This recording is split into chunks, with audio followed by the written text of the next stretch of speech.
A sharp voice cut through the bustling sounds of an airplane cabin. This is the final warning. Remove the bag or leave the flight. A young girl, her face flushed with embarrassment, clutched a small, well-worn leather bag to her chest.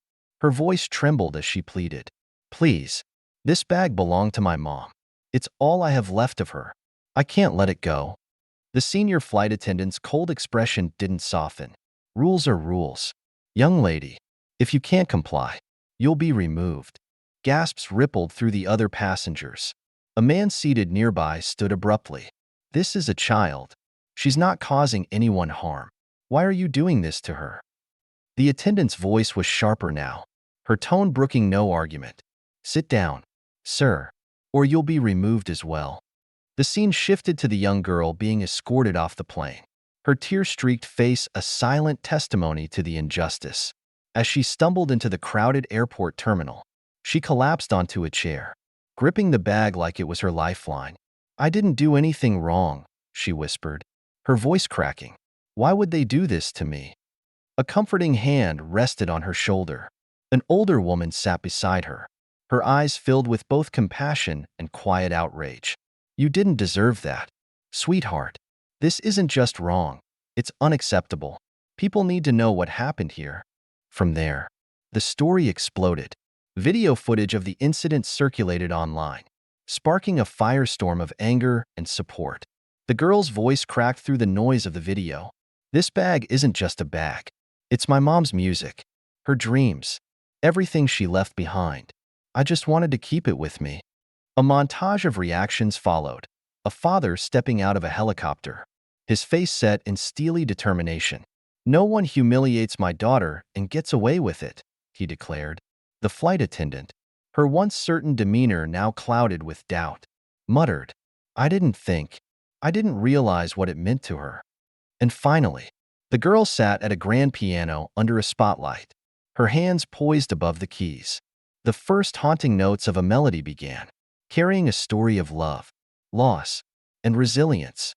The audience listened, tears glistening in their eyes. But who is this girl? Why did such a seemingly small incident cause such an uproar? And what will it take for justice and understanding to prevail? This story is more than an incident. It's a lesson in empathy, forgiveness, and the power of one voice to create change. Will you listen to it? What would you have done if you were in her shoes? Or if you had witnessed what happened to her? Share your thoughts in the comments below. Let us know how stories like this inspire or move you. And don't miss more powerful, heartwarming stories like this one. Hit that subscribe button and join us in spreading messages of kindness, resilience, and change. Let's dive into this story. The soft, soulful melody of a piano filled the quiet morning air in a cozy suburban home in Atlanta, Georgia. Mia Harper, a bright-eyed 14-year-old girl with an unmistakable spark of determination, sat at the polished piano in the corner of the living room. Her delicate fingers glided over the keys, playing a hauntingly beautiful tune that echoed memories of her late mother, Angela. Angela's song was not just a piece of music, it was a legacy, a treasure trove of hope and dreams she had passed on to her daughter before succumbing to cancer 3 years earlier. Mia had practiced this piece countless times, yet today felt different. Her heart swelled with a mix of pride and anxiety. Today was the day she would leave for New York to compete in an international piano recital. As the last notes of the song lingered in the air, Jordan Harper, Mia's father, stepped into the room, his warm smile breaking the morning stillness. Jordan was a tall, composed man in his late 30s with a businesslike demeanor, but his eyes softened whenever he looked at his daughter playing. "Your mom's piece again, huh?" Jordan asked, leaning against the doorway. Mia nodded, not looking up from the piano. "I feel like she's still here with me when I play it." Jordan walked over and placed a hand on her shoulder. "She is, sweetheart, and she's incredibly proud of you, just like I am." Mia finally turned to him, her eyes reflecting a mixture of excitement and apprehension. "What if I mess up, Dad? What if I'm not good enough?" Jordan crouched down so that he was eye level with her. "Listen to me, Mia. This isn't about being perfect. It's about doing what you love and sharing it with the world. Your mom used to say, Every note you play is a piece of your heart. You've got a lot of heart. Kiddo, just be yourself, and you'll shine brighter than any spotlight. Mia smiled weakly, taking in his words. Thanks, Dad. Jordan straightened up, clapping his hands together. Now, let's get you packed. New York's not going to wait forever, and neither is your flight. The family's living room was modest but full of character. Framed photos of Angela and a younger Mia adorned the walls, capturing moments of laughter and milestones. On a side table rested Angela's favorite vase, holding a fresh bouquet of lilies, her favorite flowers. In the middle of the room sat a small, well-worn leather bag. It was no ordinary bag. It was Angela's. Inside it lay a carefully folded sheet of her original composition, the very piece Mia had just played.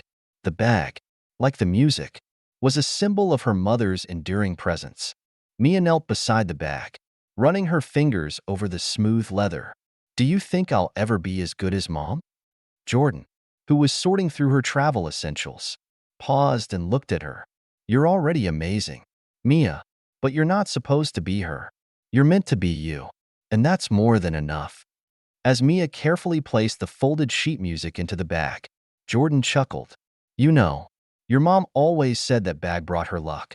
Maybe it'll do the same for you. Mia zipped up the bag, a newfound confidence shining in her eyes. I hope so. I want to make her proud. Jordan walked over, ruffling her curly hair. You already have. Their conversation was interrupted by the gentle chime of a reminder on Jordan's phone. All right, superstar, he said, picking up her suitcase. Let's hit the road. The big city's waiting for its next musical sensation. The drive to the airport was filled with light-hearted chatter.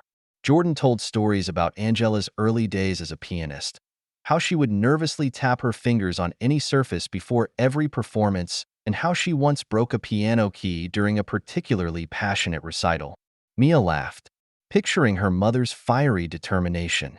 I guess that's where I get it from, Mia said with a grin. Jordan grinned back. Oh, absolutely. But let's not break any piano keys in New York. Okay. As they pulled into the airport's drop-off area, a wave of excitement and nervousness washed over Mia. Jordan parked the car and turned to her. Mia, remember, this isn't just about the competition. This is about you doing what you love. Go out there and make some memories. Mia hugged her father tightly, feeling a mix of gratitude and resolve. Thanks for everything, Dad. I love you. I love you too, sweetheart, Jordan replied, his voice steady but his eyes betraying a hint of emotion. As Mia stepped out of the car, clutching her mother's bag, the world outside seemed to hold its breath. She was ready to face whatever awaited her.